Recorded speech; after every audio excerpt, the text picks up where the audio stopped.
अगर आप बोर्ड पे देखेंगे तो ये एक आपको कार्टून नज़र आएगा। इस तरह के जो कार्टून बनाए जाते हैं जिसमें किसी जानी मानी हस्ती, सेलिब्रिटी, स्पोर्ट पर्सन के डिस्टॉर्टेड पोर्ट्रेट, यहाँ पर आपको समझना पड़ेगा। डिस्टॉर्ट का मतलब होता है थोड़ा सा बिगाड़ देना। जो डिस्टॉर्टेड पोर्ट्रेट होते हैं, उनकी फोटोज़ होती हैं पोर्ट्रेट, उनको उसके द्वारा जो कार्टून प्रस्तुत किए जाते हैं उनका एक हिडन मैसेज होता है।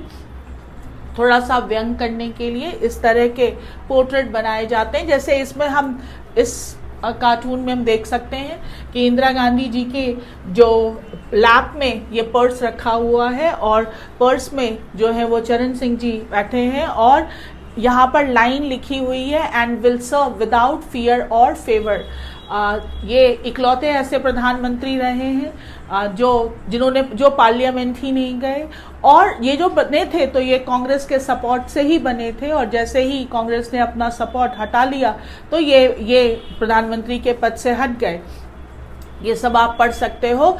और इस कार्टून में यही दिखाया जा रहा है कि कैसे ये उन्हीं के उसमें बैठकर इस तरह की जो है वो बात कह रहे हैं कि and will serve without fear or favour. तो ये एक कार्टून पूरा ये बता रहा है कि चरण सिंह जी जो है वो इंदिरा गांधी के सपोर्ट से ही अब उनकी लैप में बैठे हैं, तो उनके सपोर्ट से ही लीडरशिप में थे। अब ये इस तरह का जो कार्टून होता है जो एक मैसेज देता है, it's a political message, it can have any other message, social economical messages. ये इसे हम कहते हैं caricature. This is called caricature, that is distorted portrait. एक नाम है जिन्होंने ये कार्टून बनाया है, वो है उनका नाम था आर.के.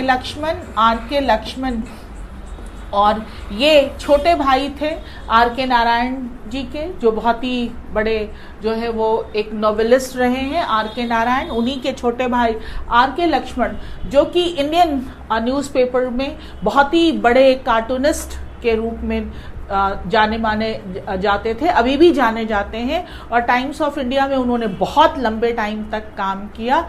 इसी तरह के कार्टून वो बनाते थे जिसमें एक हिडन मैसेज होता था। तो कैरिकेचर का मतलब हुआ कार्टून की मदद से एक व्यंग करना। अब मैं तो न्यूज़पेपर आर्टिकल पढ़ाती हूँ, आज ये क्यों बता रही हूँ मैं आपको? ये इसलिए बता रही हूँ क्योंकि आज जो हमारा आर्टिकल है वो इसी से मिलते जुलते मुद्दे पे है।